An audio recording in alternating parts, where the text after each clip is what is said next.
Shalom, salam sejahtera saudara-saudara. Jumpa lagi bersama dengan saya dalam renungan hari ini. Mari kita berdoa. Tuhan, terima kasih untuk kesempatan ini. Kami mau membaca dan merenungkan firman-Mu. Kami mohon damai sejahtera Tuhan menjadi bagian kami. Berikan kami hikmat dan pengertian dalam nama Tuhan Yesus. Amin.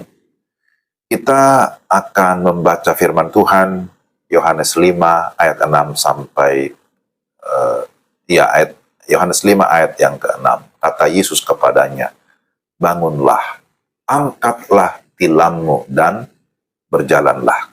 Tema kita, Tuhan menyembuhkan. Saudara-saudara, konteks bacaan kita itu mengisahkan tentang seorang yang sudah mengalami penyakit berpuluh-puluh tahun dan dia mengharapkan kesembuhan. Dia berada di kolam Bethesda. Bethesda artinya rumah kasih karunia. Dan diyakini bahwa di sana ada kesembuhan dari segala penyakit. Yohanes 5 ayat yang keempat. Orang-orang di sekitar kolam itu meyakini bahwa sewaktu-waktu akan ada malaikat Tuhan yang menggoncangkan air kolam itu.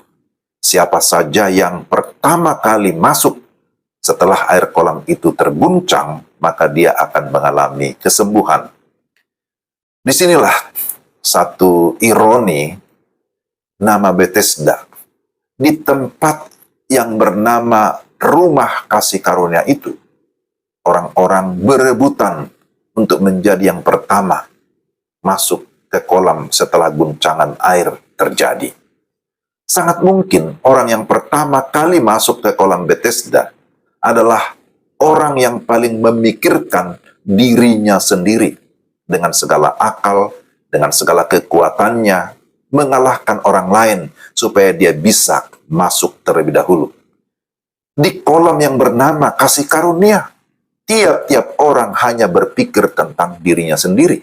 Akibatnya, ada seorang yang sudah lumpuh selama 38 tahun tidak mendapatkan kasih karunia di kolam kasih karunia. Inilah ironi, sesuatu yang menyedihkan.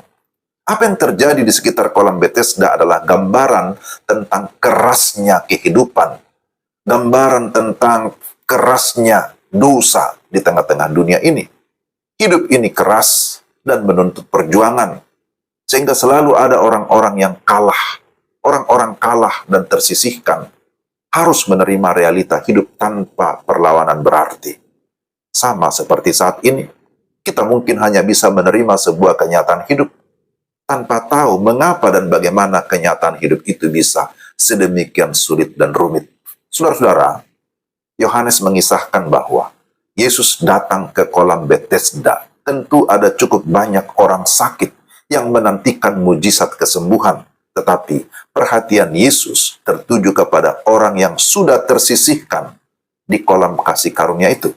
Kepada orang yang sudah lumpuh selama 38 tahun. Yesus bertanya, maukah engkau sembuh? Ayat yang ke-6. Tentu saja dia mau sembuh. Jika orang lumpuh itu tidak ingin sembuh, tentu ia tidak berada di kolam Bethesda. Yesus memahami bahwa kesempitan hidup ini bisa membuat orang kecewa dan tidak berani berharap lagi. Kekecewaan orang itu nampak dalam jawabannya. Dia berkata, sementara aku menuju ke kolam itu, orang lain sudah turun mendahului aku. Yesus ingin membangkitkan kembali semangat dan harapan orang lumpuh itu. Di mata Yesus, kesempitan hidup adalah kesempatan bagi dia untuk berkarya. Maka Yesus pun memerintahkan dengan otoritasnya, bangunlah, angkatlah tilammu, dan berjalanlah. Dan saat itu pun ia mengalami mujizat kesembuhan. Tuhan berkarya, menyatakan kasih dan kuasanya, bahwa dialah sesungguhnya sumber kasih karunia itu. Saudara-saudara, di tengah makin beratnya beban kehidupan ini, masih mampukah kita berkarya melayani orang lain seperti teladan Yesus Kristus? Mari kita tetap mawas diri. Jangan-jangan justru perilaku kitalah yang membuat kehidupan orang lain makin sempit, kehidupan orang lain makin sulit. Kita memblok kesempatan orang lain untuk mendapatkan sesuatu. Maka belajar daripada Yesus, mari kita melihat kesempatan atau kesulitan di dalam hidup ini menjadi satu kesempatan atau menjadi satu peluang, menjadi ruang iman bagi Tuhan untuk berkarya dalam hidup kita. Asalkan kita dengan segala ketundukan dalam segala ketaatan tentu mau berserah sepenuhnya kepada Tuhan. Maka Tuhan yang adalah sumber kesembuhan, sumber segala kasih karunia, sumber segala otoritas akan menyatakan kasih-Nya bagi orang-orang yang dikasihinya. Kiranya kita semua sungguh-sungguh tetap di dalam penyerahan secara total kepada Tuhan dan meyakini bahwa di dalam Tuhan selalu ada pertolongan, ada kesembuhan, ada jalan keluar. Mari kita berdoa. Tuhan, terima kasih.